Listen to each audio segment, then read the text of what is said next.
তোমাকে নিয়েই হয়েছে আমার মুশকিল। উফ, কি যে হয়েছে তোমার! নিজেই মন্দিরে আসবো করলে, এখন আবার এখানেও সইছে না। এক এক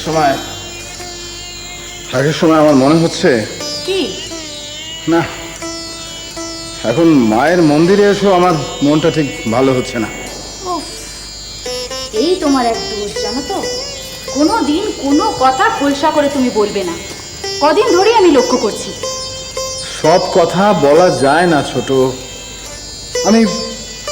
আমি যেটা তুমি বুঝতে পারবে না। ঠিক আছে, আমার আর বুঝে কাজ নেই, আমি বিষ্ণু ঘরে চললাম। ছোট, শোনো শোনো শোনো শোনো, আমি বলছি বাবা, সেটা হলো কদিন ধরে আমার মনের মধ্যে একটা পাপ চিন্তা ঢুকেছে। কিসে? আমার মনে হচ্ছে যে বাবার প্রতি যে আমার বিশ্বাস এবং নির্ভরতা, তার বোধহয় স্খলন ঘটছে। অথচ বাবা হচ্ছে আমার ইষ্ট। বাবার মধ্যে মা ভবতারিণীর লীলার প্রকাশ। বাবার উপর থেকে ভরসা চলে যাওয়া মানে তো মার শ্রীচরণ থেকে মনকে তুলে নেওয়া। না না, এসব কি বলছো তুমি? হ্যাঁ, কেন বলছো সব কথা? আমাকে ক্ষমা কর, আমি কোনোদিন বলবো না।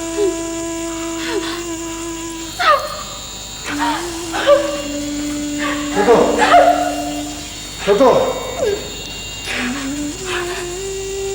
কেন বলছো সব কথা? কি করেছো তুমি? বাবাকে অবিশ্বাস করেছো? না, মানে কদিন ধরেই হৃদয়রামকে আমার ঠিক ভালো লাগছে না। এর মধ্যে বাবা আসছেন কোত্থেকে? না, আমি তোমার কোনো কথা বুঝতে পারছি না। আর তাছাড়া ভাগ্নে ঠাকুরকে সুবিধে না লাগারই বা কি হলো? তিনি তো তোমার ভারী বশম্বদ। তা হলেও বাবাকে তিনি নিয়ে এখন জয়রামবাটি, কামারপুকুর, শিহরগ্রাম সর্বত্র মেলা করে বেড়াচ্ছেন। আর এদিকে বাবাকে নিয়ে তীর্থযাত্রার সমস্ত আয়োজন আমি সেরে বসে আছি। বাবা এলেই তাকে নিয়ে বেরিয়ে পড়বো। আচ্ছা, বাবা তো আবার আসবেন। তিনি কি মন্দির ছেড়ে একেবারে চলে গেছেন নাকি? না, তা জাননি, তবে হৃদয়রামকে আমার বেশি ভয়। ও পারে না এমন কোনো কাজ নেই। আর বাবা তো প্রকৃত অর্থে শিশু।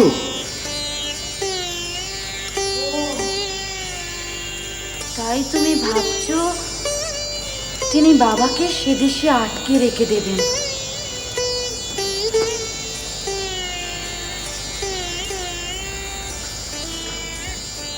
কি গো? না না না না, মনের মধ্যে এই ভাবনাকে প্রশ্রয় দেওয়া ঠিক নয়।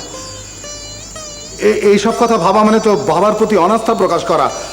এইসব কথা ভাবা মানে তো স্বয়ং জগন্মাতার প্রতি অনাস্থা প্রকাশ করা। হে মা জগন্মাতা, তুমি আমায় ক্ষমা করো। আমার এমন দুর্মতি যেন না হয়। তোমার যেমন ইচ্ছে তেমনই হোক মা, তেমনই হোক।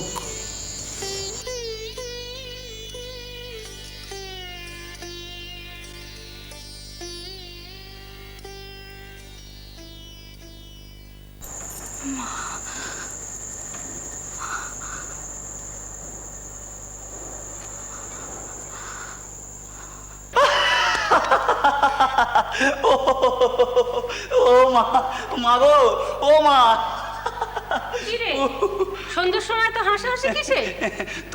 তোমার ওই ছোট ভাই কি করছে দেখো গিয়ে, দেখো দেখো। কোথায়? কোথায় আবার? এল্লা পুকুরের নালায়। কি করছে?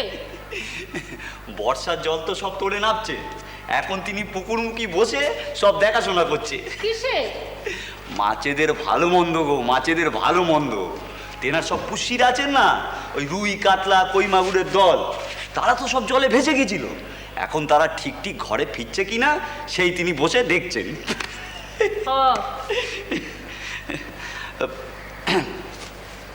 মা, ও মা, একটা কথা বলি।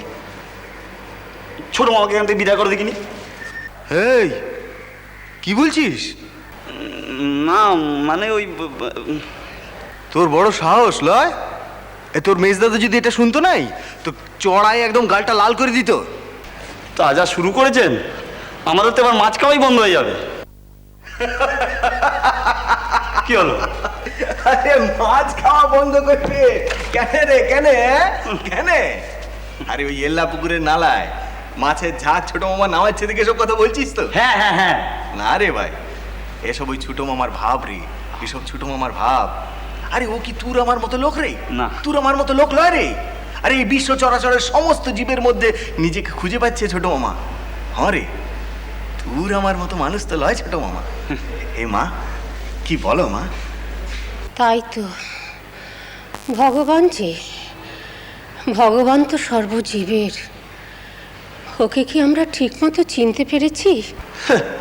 কি যে বলো না তোমরা, ছোট মামা আমাদের এত কাছের লোক, আমরা চিনতে পারবো না? যত সব। হেই শোন, কাছের থেকেই চেনা যায় কম, দূরে না গেলে তো গোটাটা চেনা যায় না, দেখা যায় না। ওই যে কথায় বলে না, প্রদীপের নিচেই অন্ধকার। ঠিক তাই গো মা, ঠিক তাই। তোর বুঝি না বাবু আমি কিছু। এই ছিলাটার মাথাটা খারাপ হয়ে গেছে।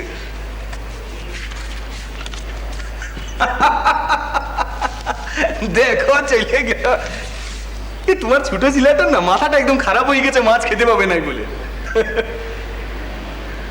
বড় ভালো কথা বললে গো মা। কি রে, কি ভাবছিস? বড় ভাবের কথা বললে। কি কথা? ওই যে তুমি বললে না, প্রদীপের নিচেই অন্ধকার। হ্যাঁ তাই তো রে। श्री राम कृष्ण